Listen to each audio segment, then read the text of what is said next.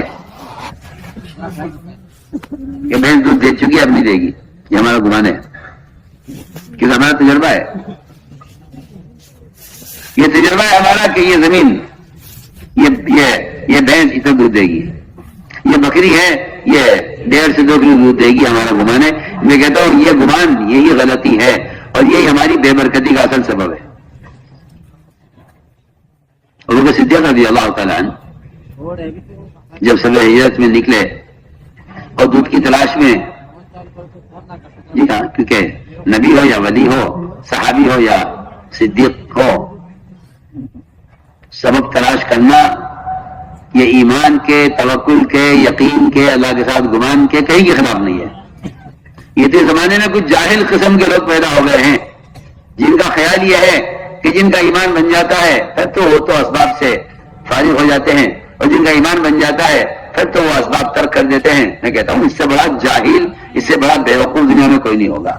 اگر کوئی شخص یہ دعویٰ کرتا ہے کہ ایمان جسے کہتے ہیں کہ آپ اسباب چھوڑ کے توکل کیجئے, تو یہ اتنا بڑا جاہل ہے کہ یہ اپنے ایمان کو نبی سے اور ابو بکر صدیق سے آگے لے جانا چاہتا ہے. اتنا بڑا جاہل ہے. یہ جہالت مسلمانوں میں پھیلائی گئی ہے, اور یہ میں کہتا ہوں کہ ایک فتنہ ہے کہ اسباب چھوڑ کر دیکھو اللہ پالتے نہیں پالتے. تم اللہ کو آزمانا, اللہ کو آزمانا حرام ہے. آپ سمندر میں چھلانگ لگائے میرا ایمان بن گیا ہے, اگر میں کہتا ہوں نہ مجھے ڈبوئیں گے نہیں, اگر تم سمندر میں چھلانگ لگاتے ہو تم حرام بہت مر رہے ہو اور تمہاری سزا جہنم ہوگی کیونکہ تم نے خودکشی کی ہے. آپ سنیے میں کیا کہہ رہا ہوں. اسباب کا اختیار کرنا, میں جو کہتا ہوں اسباب کو اختیار کرنا توکل ہے, اختیار نہ کرنا, اسباب کے اختیار نہ کرنا یہ ایمان کے خلاف ہے. اسباب کے اختیار نہ کرنا توکل نہیں ہے، اسباب اختیار کرنا توکل ہے. کیوں؟ دیکھ آپ اسباب اختیار کر کے بتانا چاہتے ہیں لوگوں کو کہ مجھے آپ کی ضرورت نہیں ہے، میرے پاس انتظام ہے، میری دکان ہے، میرا کارخانہ ہے، میرا زمیندارہ ہے. جی ہاں، یہ کہ مخلوق سے استغنا کے لیے اسباب ہوتے ہیں، مخلوق سے دفع اٹھانے کے لیے نہیں ہوتے اسباب، مخلوق سے استغنا ظاہر کرنے کے لیے اسباب ہے.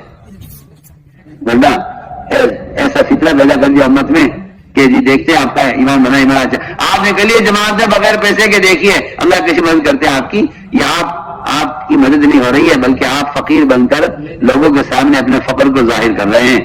جی ہاں، آپ حرام کام کر رہے ہیں، کیونکہ آپ اسباب لے کر نہ چلنے کی وجہ سے لوگوں پر اپنی حاجت کو ظاہر کر رہے ہیں، اور لوگوں اپنی حاجت کو ظاہر کرنا یہ سوال ہے، سوال کرنا حرام ہے.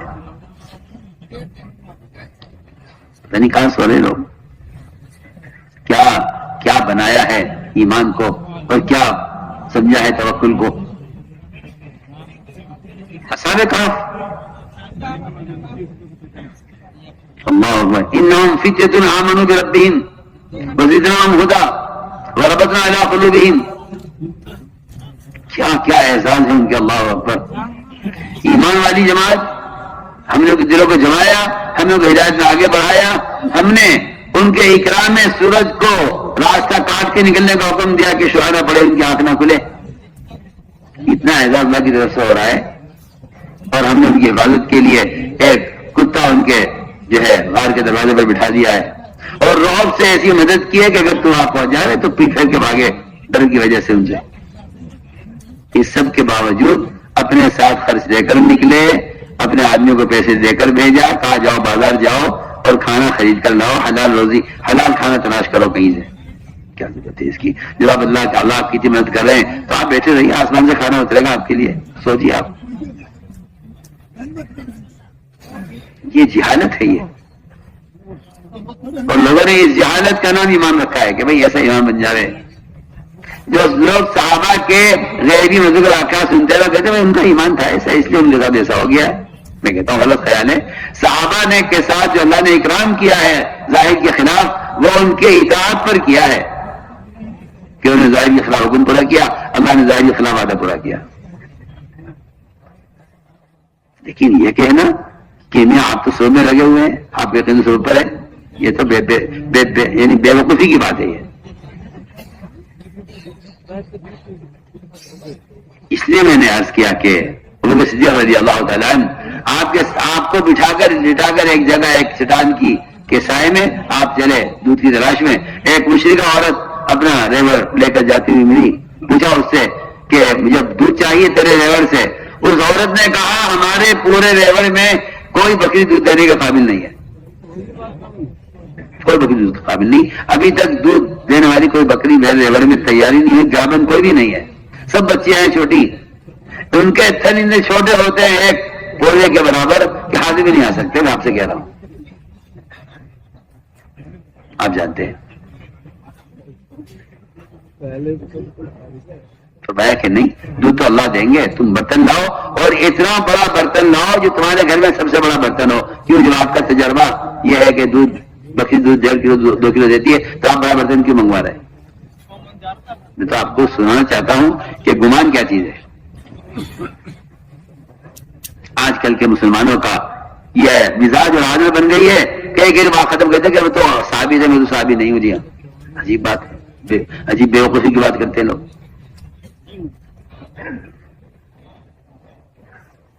سوچیے آپ بڑا برتن لاؤ. اس نے کہا 1.5 کلو 2 کلو دودھ دے گا بڑا برتن. تم جو کہہ رہے وہ کرو نا، تم بڑا برتن لے کے آؤ. ہم اللہ سے گمان کیے ہوئے ہیں، آپ بڑا برتن لائیے. اور بڑا برتن لائی. ابو بکر رضی اللہ تعالیٰ نے اس بکری کا دودھ نکالا جو آج تک دودھ دینے کے قابل ہوئی نہیں تھی، گابن نہیں ہوئی تھی. اس کا دودھ نکالا، پیالہ بھر گیا دودھ سے، اپنی ضرورت کا لیا صرف اس وقت کے لیے، باقی سارا دودھ اس کو دے دیا کہ جاؤ اپنے گھر جاؤ پیو اور پلاؤ. مسلمانوں کی غیبی مددوں سے غیروں نے اسلام کو سمجھا تھا. جی ہاں، اب مسلمان غیروں کی مدد سے غیروں کو اسلام سمجھانا چاہتا ہے. سوچیے آپ، میری بات تو غور کیا آپ نے کیا کہا ہے؟ کیا کریں، نہ بات یاد رکھتے ہیں نہ سمجھتے ہیں. مسلمانوں کی غیبی مددوں سے باطل نے اسلام کو سمجھا تھا کہ یہ برکت والے لوگ ہیں، اور آج مسلمان بھی چلا وہ غیروں کا سہارا لے کر اسلام کو سمجھانا چاہتا ہے. اب سوچیے آپ. تو ہم نے عرض کیا کہ گمان بڑی طاقت ہے. تو میں نے جو ایک بات کہی ہے کہ انسانی تجربات، ہمارا تجربہ، ان تجربات نے اللہ سے بدگمان کر دیا ہے پوری طرح، کہ آپ کی سوچ وہاں تک ہے جہاں تک سبب ہے. تو میں نے عرض کیا کہ ایسے تو ایسی بیماریاں ہیں، ایسی بیماریاں بھی ہیں کہ یہ بیماری ایسی انسانی بچے گا نہیں، اللہ کے ساتھ بدگمانی ہے. نہیں، میرا اللہ کے ساتھ گمانی ہے کہ اللہ ٹھیک کریں گے. سوچیے آپ. میں اس کی مثال آپ کو حدیث سے پیش کرتا ہوں. ایک صاحب بیمار ہوئے، انہیں بخار ہوا، آپ صلی اللہ علیہ وسلم تشریف لے گئے ان کی عیادت کے لیے. آپ نے ہاتھ رکھا، ان میں فرمایا لا باس طہور، گھبرانے کی بات نہیں ہے، بیماری تو یہ تمہیں گناہوں سے پاک کرنے کے لیے آئی ہے، اور لا باس، گھبراؤ مت، ٹھیک ہو جاؤ گے. اس نے بات کی بدگمانی کی. بدگمانی کی بات جو تھی اس کے تجربے کی تھی. اس نے کہا نہیں جی آپ کیا بات کر رہے ہیں، یہ تو ایسا بخار ہے جو مجھے قبرستان لے جا کر چھوڑے گا. آپ نے فرمایا پھر تو تمہارے لیے وہی ٹھیک ہے جو تم کہہ رہے ہو. یہ بہتر ہے.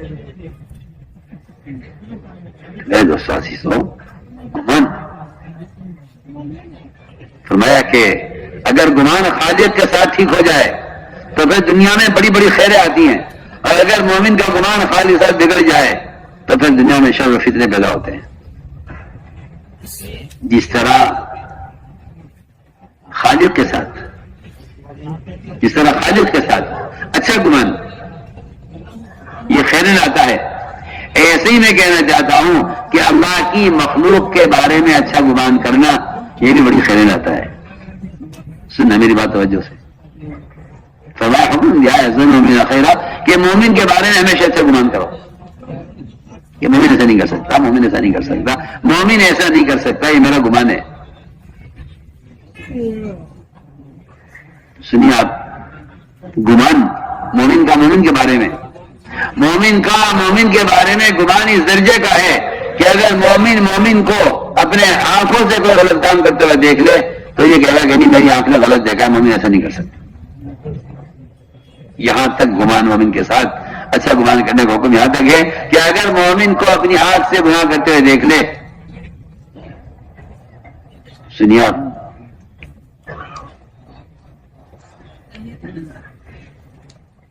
عبداللہ بن رواحہ رضی اللہ تعالیٰ عنہ وہ ان صحابہ میں سے ہیں جو ایمان کے حلقوں پر جڑنے اور دوسروں کو جوڑنے کے لیے گشت کیا کرتے تھے.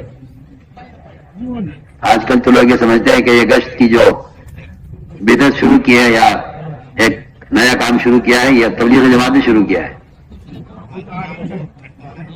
جبکہ ہر ایک کو معلوم ہونا چاہیے کہ یہ گشت صحابہ کرام کی وہ نقل ہے جس سے صحابہ اپنے ایمان کی تکمیل کرتے تھے. کہ میرا جملہ یاد کر لو سب، تبلیغ میں گشت صحابہ کرام کی وہ نقل ہے جس کے ذریعے صحابہ اپنا ایمان کامل کیا کرتے تھے. میں بالکل کھل کر سب سے عرض کر رہا ہوں، آپ کو کسی طرح کے شک و شبہ میں پڑھنے کی ضرورت نہیں ہے. میں بہت واضح بات عرض کر رہا ہوں. یہ تو میرا وہاں ان کی باندھی تھی، زمانے باندھی ہوا کرتی تھی بیویوں کی طرح. چنانچہ رات کو اٹھے بیوی کے پاس سے، باندھی کے پاس سے لگے. بیوی کی آنکھ کھلی کہ ہے نہیں، اور خیال رکھا کہ باندھی کے پاس گئے ہوں گے. تو بیوی کو غصہ آیا، غیرت آئی کہ مجھے چھوڑ کے باندھی کے پاس کیوں گئے. حدیث کا واقعہ ہے جس سے بیوی کا گمان بتانا چاہتا ہوں میں. وہ اٹھ کے گئے بادی کے پاس، بیوی نے دیکھا ہے نہیں، تلاش میں نکلی تو دیکھ لیا، بیوی نے اپنی آنکھوں سے دیکھ لیا کہ وہ بادی کے پاس ہے. غصہ اتنا آیا بیوی کو کہ وہ مطبخ میں گئی اور وہاں سے چھڑا اٹھا کے لائی. اتنی دیر اندھیرے میں چھڑا تلاش کیا ہوگا، اتنی دیر میں وہ بانی سے فارغ ہو کر باہر آ گئے، دیکھا کہ اس کا آدمی چھڑا ہوا ہے. کیا ہوا تجھے؟ چھڑا کہاں لے جا رہی ہے؟ کیا بات ہو گئی؟ بیوی نے غصے میں کہا کہ آپ اس وقت وہاں ہوتے جہاں تھے تو میں چھڑا آپ کے سینے میں گھسا دیتی. تو نے کہا کہ تم نے مجھے کہاں دیکھ لیا؟ کہاں دیکھ لیا؟ کیا بات ہے کہ تم بانی کے پاس نہیں تھے؟ فرمایا دیکھ بات سن، میں ایک بات بتاتا ہوں تجھے، یہ بات تو طے ہے نا کہ جو اللہ کے رسول نے فرما دیا وہ حق ہے کیا؟ ہاں. اور یہ بات اس پکی ہے کہ جو اللہ کے نبی نے فرما دیا ہمیں کرنا ہے کہ ہاں بالکل ٹھیک بات ہے. دیکھ بات سن، اللہ کے نبی نے فرمایا ہے کہ جو مسلمان تم میں سے غسل کی حاجت میں وہ قرآن نہ پڑھے. کہ ہاں ٹھیک بات ہے، لیکن میں تجھے قرآن پڑھ کے سناتا ہوں. انہوں نے کچھ عربی کا اشعار پڑھ دیے، بیوی پورا قرآن پڑھی ہوئی نہیں تھی، وہ بیوی یہ سمجھی کہ قرآن پڑھ رہے ہیں. ہاں اس لیے کہ ایک گھر چلانا ہے نا، ایک گھر کو چلانے کے لیے، ایک بیوی کو اپنی بیوی بنائے رکھنے کے لیے جی ہاں کالے اس نے انہوں نے پڑھا، اشعار پڑھے اور سارے اشعار ایسے تھے اس میں اللہ کا رسول کا اور قرآن کا اور نماز کا ذکر تھا. اور انہوں نے پڑھا کہ اتانا رسول اللہ یتلو کتابہ کما لها فجر ساتع اتا بالهدى بعد ما قلوبنا به موقنات انما قال واقع يبيت يجافي جنبه عن فراشه اذا استثقلت المشرقين مضاجعه. یہ اشعار پڑھ دیے انہوں نے. اس کا مطلب یہ تھا کہ ہمارے پاس اللہ کے رسول صلی اللہ علیہ وسلم اللہ کی طرف سے آئے ہیں، اللہ کی قرآن کی تلاوت کرتے ہوئے، وہ قرآن جو صبح کے سورج سے بھی زیادہ روشن ہے، اور آپ صلی اللہ علیہ وسلم ہمارے اندھے پن کے بعد ہدایت لے کر آئے ہیں اللہ کی طرف سے، اور ہمارے دل ان تمام باتوں کا یقین کرتے ہیں جو اللہ کے نبی نے فرمائی ہے. انہوں نے اور یہ بھی کہہ دیا آگے کہ مسلمان اور غیر مسلم میں، مومن میں اور مشرک میں فرق یہ ہے کہ مومن کا پہلو رات کو بستر سے دور رہتا ہے تہجد میں، اور مشرک رات سے لے کر صبح تک پڑھ کے سوتا ہے بستر پر. یہ بھی فرق بتا دیا کہ مومن اور مشرک میں یہ فرق ہے کہ مومن کا جسم وہ تہجد میں اور رات کے قیام میں بستروں سے دور رہتا ہے، اور مشرک رات کو پڑھ کے سوتا ہے تو صبح تک سوتا ہے. یہ بھی کہہ دیا صاحب. بیوی سمجھو قرآن پڑھ رہے. بیوی نے کہا کہ میرا گمان آپ کے بارے میں اب یہ ہے کہ میں آپ کی بات کا یقین کرتی ہوں اور میں اپنی آنکھ کے دیکھے ہوئے کو جھٹلاتی ہوں. میں نے آنکھ نے غلط دیکھا ہے، میں جھوٹ نہیں بول سکتا. آج دنیا میں کوئی ایسی بیوی ہوگی جو اپنے میاں کی بات پر اتنا اعتماد کر لے؟ صرف یہ ایمان کا تقاضا ہے کہ نہیں میں جھوٹ نہیں بول سکتا. میرا گمان اپنے شوہر کے بارے میں ایسا ہے، جو یہ کہہ رہا ہے ٹھیک کہہ رہا ہے. سوچیے آپ، جو یہ کہہ رہا ہے ٹھیک کہہ رہا ہے، میں ایسے نہیں کر سکتا. سنو کہا کہ پورا قصہ، پورا رات کا سارا قصہ آپ کو سنا دیا کہ یا رسول اللہ رات کو میرے ساتھ یہ قصہ ہوا ہے، میں نے تو یہ کہہ کے جان بچائی ہے. آپ صلی اللہ علیہ وسلم اتنا ہنسے کہ آپ کی داڑھی ظاہر ہو گئی. صاحب جو بات ہوتی ہے آگے پیش کر دیا کرتے تھے. ہاں میں آپ کو مثال دے رہا ہوں کہ گمان ٹھیک کیے بغیر ایک گھر نہیں چل سکتا. آپ ان بدگمانیوں کے ساتھ اتنا بڑا تبلیغ اور دعوت کا کام عالم سے دعوت کرنے یہ کیسے ہو سکتا ہے؟ آپ سوچیے. آپ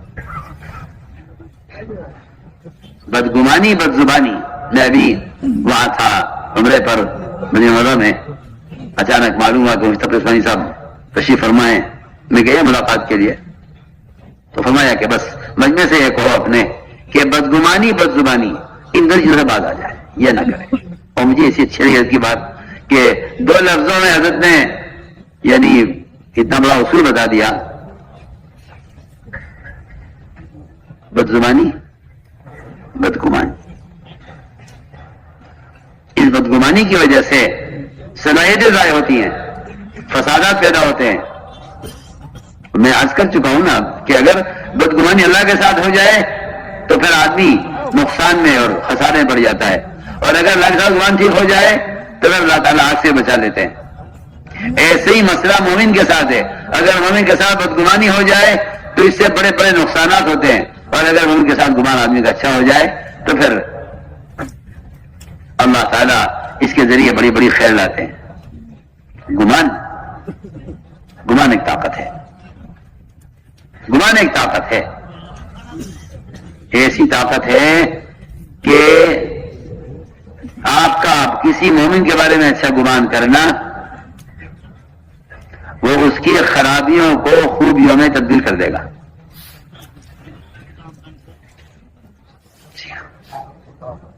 اتنی بڑی طاقت ہے گمان.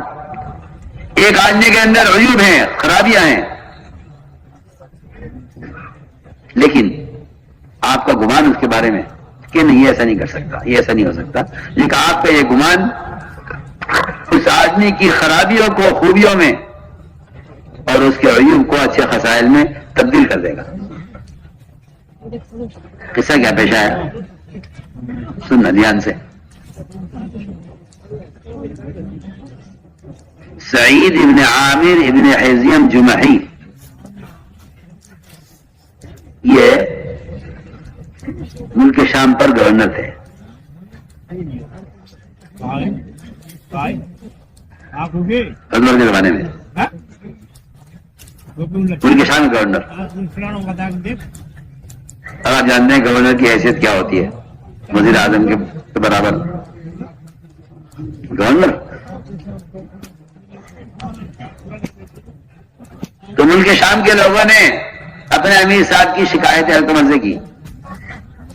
کہا جی ہمیں ان سے بہت شکایتیں ہیں اور آپ ان کو تبدیل کر دیجئے، اور ہمیں ایسا نہیں چاہیے، کیونکہ آج کل لوگوں کے اندر ایک فتنہ پیدا ہوا ہے کہ جی فلاں صاحب تو ایسے ہیں، فلاں صاحب تو ایسے ہیں، وہ تو ایسے ہیں، وہ تو ویسے ہیں، اجی ان کو بدل دیجئے. جی ہاں، اور فلاں مشورے میں تو فلاں صاحب ایسے ہیں، ان کو ذرا بدل دیجئے. میں حیران ہوں کہ جو کام، سنو میں کچھ کہہ رہا ہوں، جو کام عیب والے انسان کے کرنے کا ہے، سنا میں کچھ کہہ رہا ہوں، دعوت کا جو کام عیوب والے انسان کے کرنے کا ہے، یہ چاہتے ہیں کہ آسمان سے بغیر عیب والی مخلوق اترے اور اس دعوت کے کام کو کرے. سنیے میں نے کیا کہا ہے.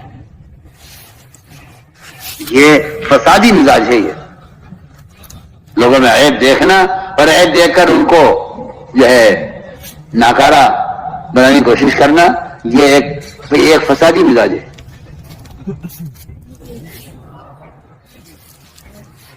بلکہ میں آپ سے عرض کروں کہ ایک ملک کی شورا بن رہی تھی، ایک ملک میں ہم گئے ہوئے تھے، وہاں کی مشورہ بن رہی تھی. تو ایک صاحب اعتراض لوگوں کو ہوتا ہے نا کرنے کا مزاج ہے، اعتراض کرنے کو لوگ کمال سمجھتے ہیں، حالانکہ اعتراض منافقین کی صفت ہے اور لوگ اسے اپنا کمال سمجھتے ہیں کہ انہوں نے بڑا اچھا کام کیا ہے. وہ کھڑے ہوئے اس میں مجمع میں کھڑے ہو کر کہا کہ کیا صفات ہونی چاہیے مشورے والوں کی، مشورے والے کیسے ہونے چاہیے، ان کے اندر کیا کمالات ہوں، کیا صفات ہوں. تو میں نے کہا دیکھو سن لو، پہلی صفت تو یہ ہے کہ وہ شورا میں جو آدمی لیا جائے وہ فرشتہ ہونا چاہیے، انسان نہیں ہونا چاہیے. یہ تو نہیں ہو سکتا. میں چلو یہ بھی نہیں ہو سکتا تو پھر آپ کون سی بات کا سوال کر رہے ہیں؟ باتیں ختم ہو گئی. آپ یہ چاہتے ہیں کہ ایسا آدمی ہو جس کے اندر کوئی کمی کوئی عیب نہ ہو. بے عیب اللہ کی ذات ہے، یا انبیاء معصوم ہے یا ملائکہ معصوم ہے، اس کے نیچے کوئی معصوم نہیں ہے.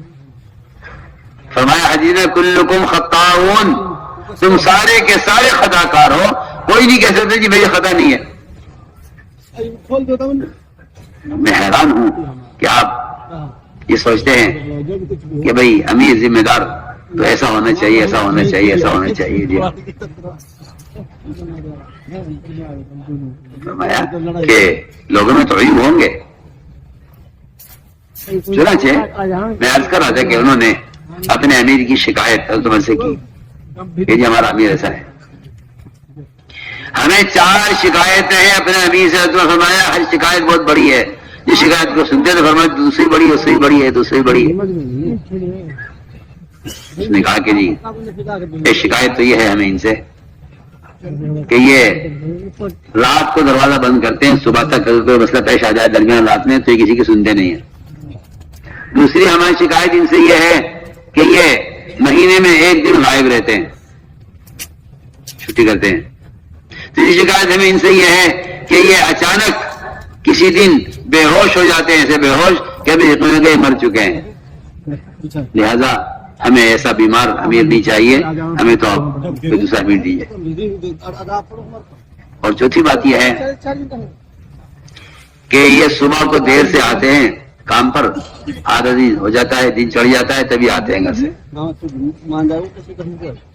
میں تو ہر شکایت بہت بری ہے، ہر شکایت بہت بڑی ہے، اور بلاؤ امیر کو، آمنے سامنا ہوگا اور ہم پوچھیں گے، تحقیق کریں گے ان سے کیا بات ہے۔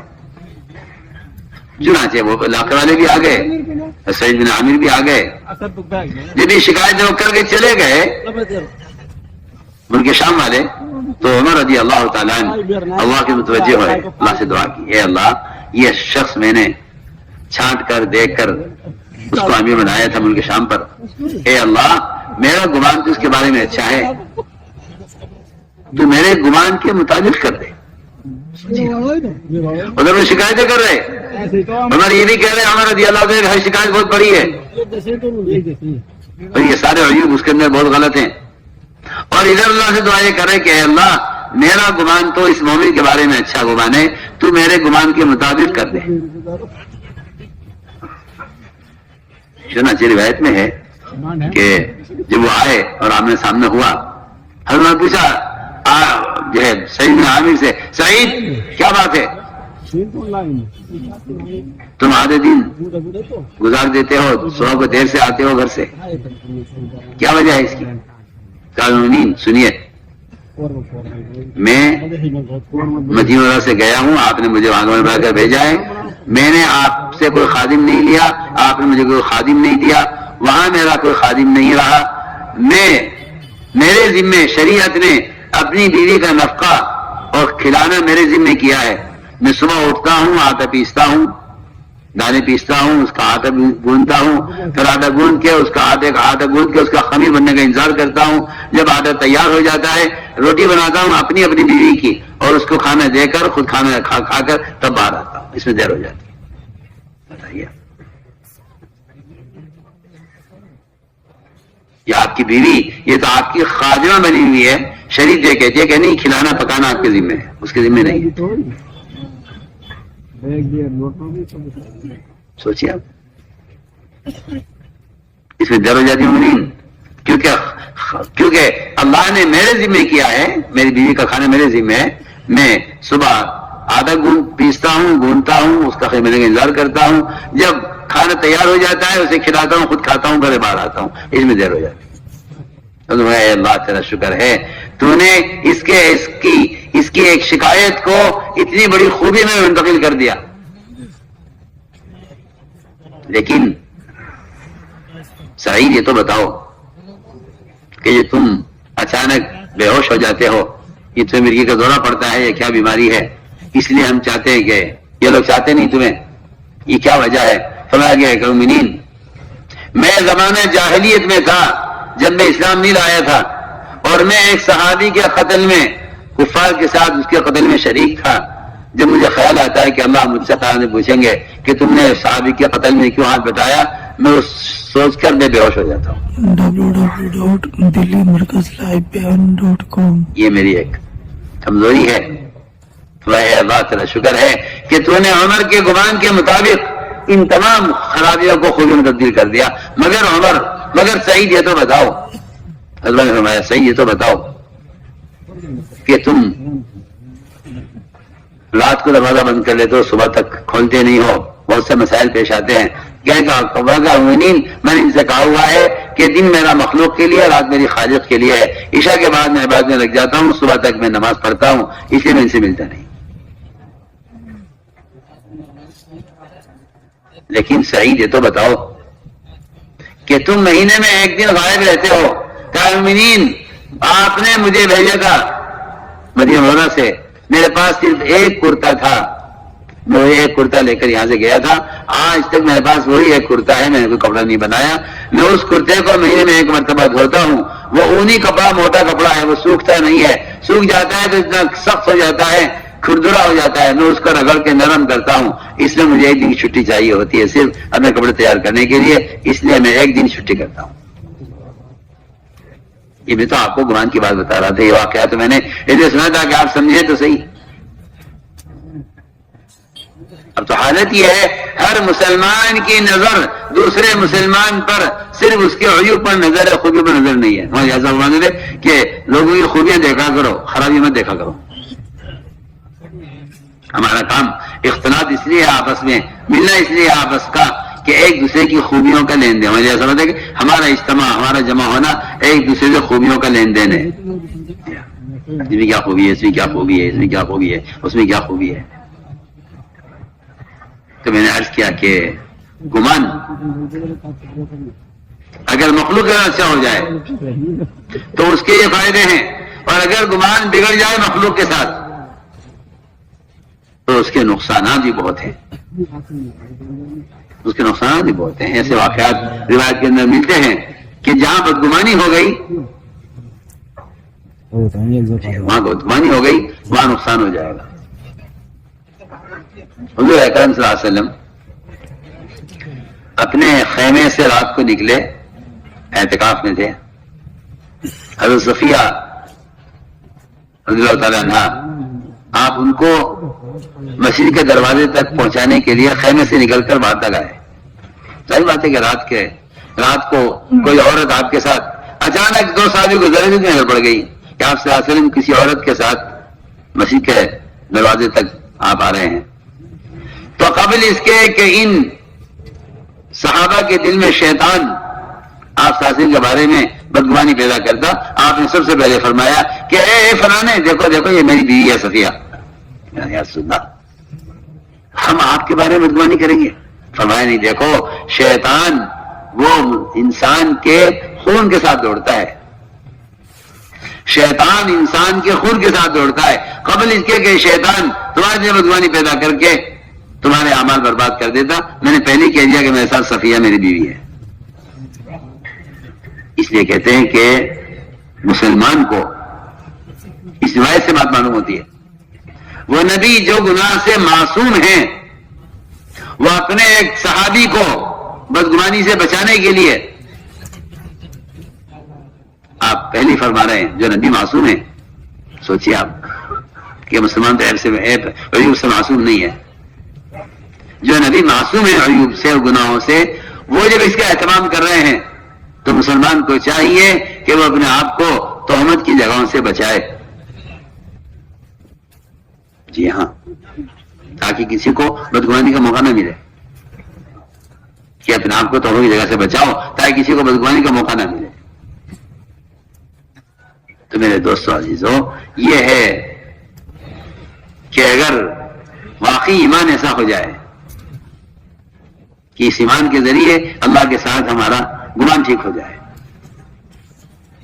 گمان ٹھیک ہو جائے گا، تو میں سمجھتا ہوں کہ اس مومن کے ساتھ اچھے گمان کی وجہ سے پوری دنیا کے اندر امن، سلامتی، خیر، خوشیاں، آپس کا بھائی چارہ، آپس میں ایثار و محبتیں یہ پیدا ہو جائیں گی۔ اگر بدگمانی کرو گے مومن سے تو بدگمانی پر آدمی بڑے بڑے قلعے تعمیر کر لیتا ہے۔